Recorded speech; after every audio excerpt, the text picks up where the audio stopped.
Spotlight. Voiceover, Ngozi Chukwu. Hi, my name is Joe from New York City, welcoming you to enjoy this beautiful work called Dazula. Dazula, for the sake of our children. Something heart-wrenching happened in 2017, May to be precise, in Lagos, Nigeria. A young promising girl of just 8 years old, filled with dreams of becoming someone great, was killed by her employer.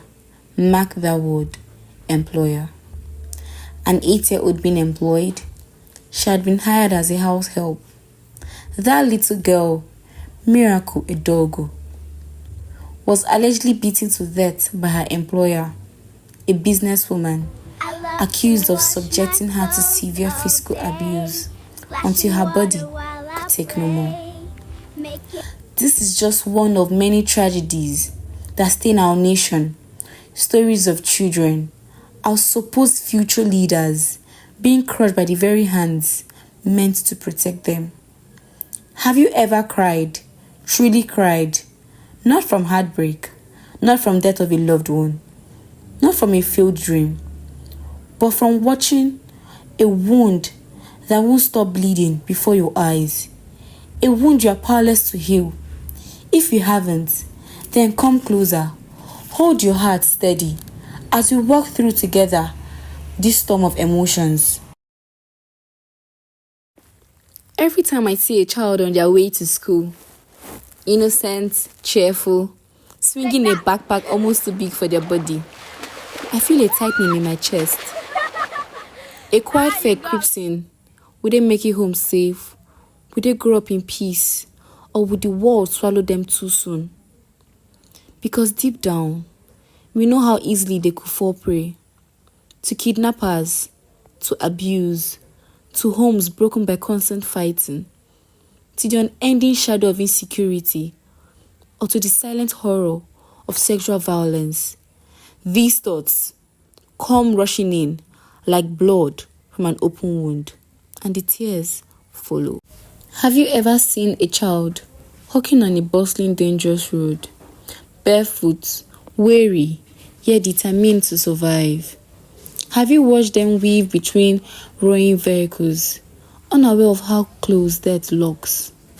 These children, our children, are sometimes crushed under the very wheels of a society that pretends not to see. And while the stories of child molestation multiply daily, schools are growing emptier, parents can no longer afford fees, victims of an economy that keeps failing its people. And if these children no longer go to school, what future does our society truly have?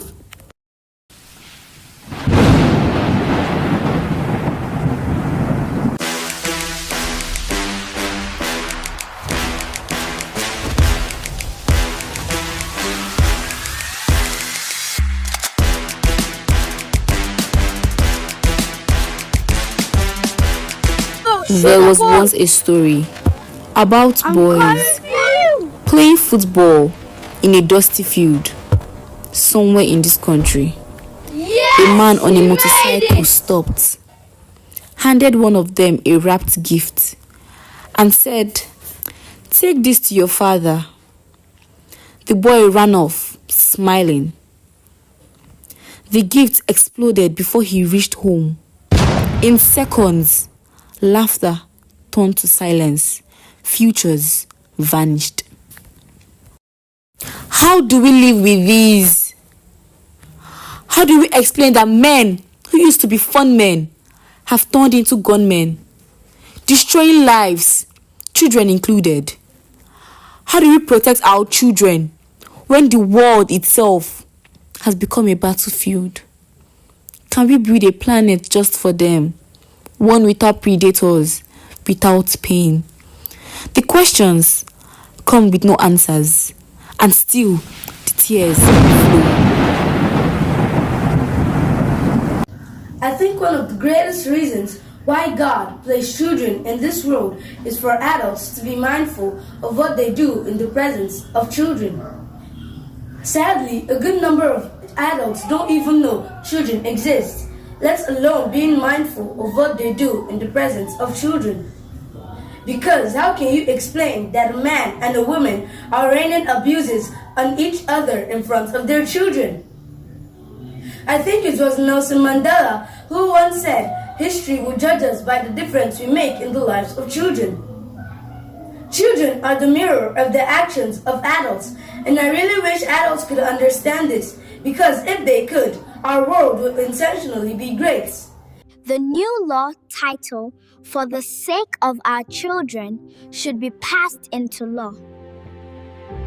Adults shape the world children grow into. When we choose patience over anger, listening over shouting, and love over pride, we teach unity without speaking, a kind greeting to a neighbor, respect for different opinions, helping without expecting praise, and forgiving small mistakes all show children how to live in peace. When adults tolerate one another in love, children copy it, and the world becomes kinder, one home at a time.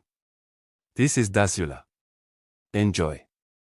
A baby born today may never know innocence the way we did. The world has grown harsh and heartless, ruled by greed and violence. Adults, the very ones meant to shield them, have become the architects of pain. Look around. Sadness, fear, and sorrow have become our new normal. And in the midst of it all, our children are grasping for air. There was a time, not too long ago, when childhood was a beautiful song. We played freely, laughed without fear, and trusted every adult around us. We waited eagerly for the TV to come alive at 4 p.m. Robin Hood, Sesame Street, Tales by Moonlight, even Power Outage couldn't stop the fun. We would run outside to play sway, hide and seek, or police and thief until the streetlight flickered on. Back then, the society raised us. Everyone was our parent. A stranger could correct you, and you thank them. Mothers dressed with dignity, and fathers led with honor. And sexual abuse, it was a phrase unheard of. But what do we have now? A generation imposed by fear. Children who can't walk to the next street, can't visit friends, can't even run errands without disappearing.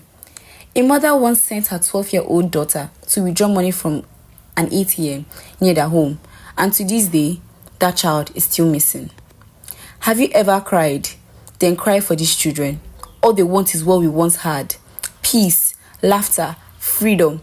Is that too much to ask? Dazula, for the sake of our children. Adults say we should respect others, yet sometimes we see them shout at strangers and insult people online. Adults say we should love one another, yet sometimes we see anger, hatred, and pride leading the way. Mahatma Gandhi once said, "Be the change you wish to see in the world." But how can we children change the world tomorrow if the world we see today is broken by the examples adults are setting?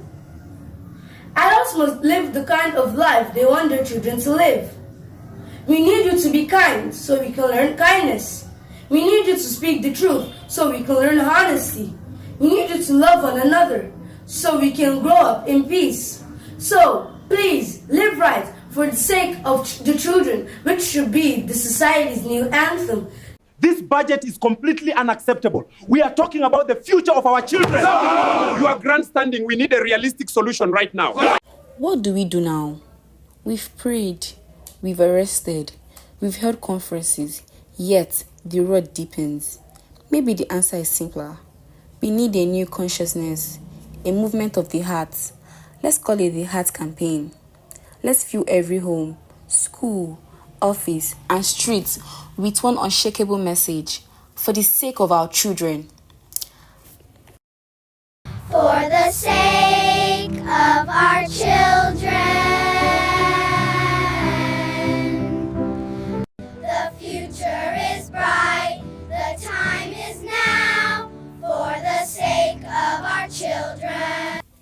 Let it be sung, dramatized, and shouted from rooftops until it becomes the heartbeat of our society. Let banners, billboards, jingles, and art carry those words. Let For the Sake of Our Children become our new anthem, our moral compass.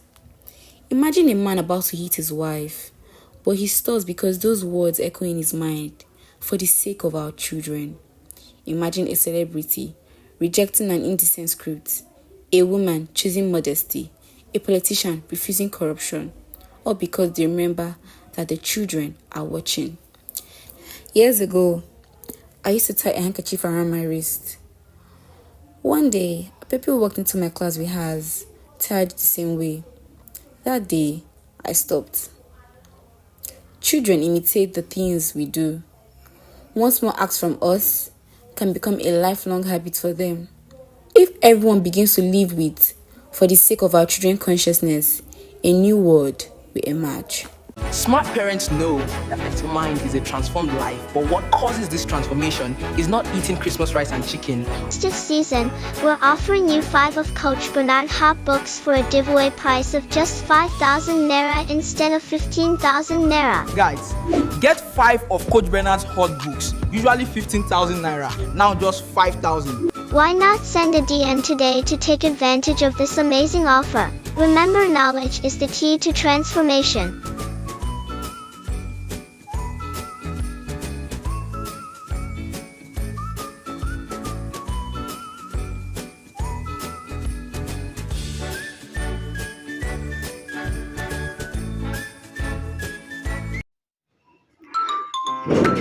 Hello, if you're a school owner in Nigeria and you haven't read the book Schools That Will Thrive Beyond 2030 by Coach Bernard, please do me a favor. Pack your bags and relocate to Mercury. Yes, Mercury. You'll find plenty of free land there.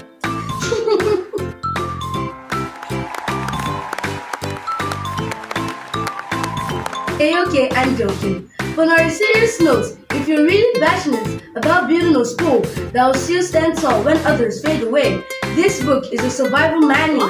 Read it, digest it, and thank me later.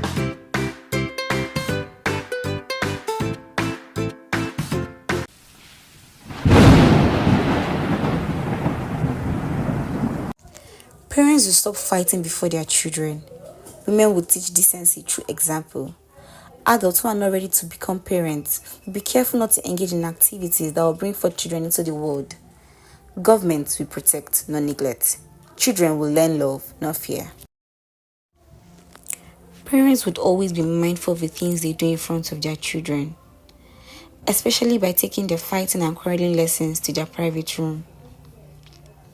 Female adults will begin to dress moderately so that our children will also learn to dress moderately and not the other way around, which has promoted a lot of sexual abuses and molestation. Those in politics will stop politicizing the lives of the citizens, which always have adverse effects on our children. Those in the entertainment sector will be more careful with their content creation, knowing for a fact that our children are always having access to all kinds of entertainment materials via technology. Policies and execution of such will be enacted to stop children from hawking on the streets instead of being in schools. Ma'am, get your family behind the truck now. Stop! You cannot escape. Government and security agencies will sit up to their responsibilities of ensuring lives and properties, especially for parents who are needed to stay alive to raise and train their children adequately well. In summary, everything we do on earth, everything we shall ever do, every of our actions and even inactions should be done with the mindset that the children are watching. And if we cannot begin to live our lives like this, then allow me to weep while we listen to the legend song play at the background. For the sake of our children, we celebrate today. For the sake of our children, we celebrate today.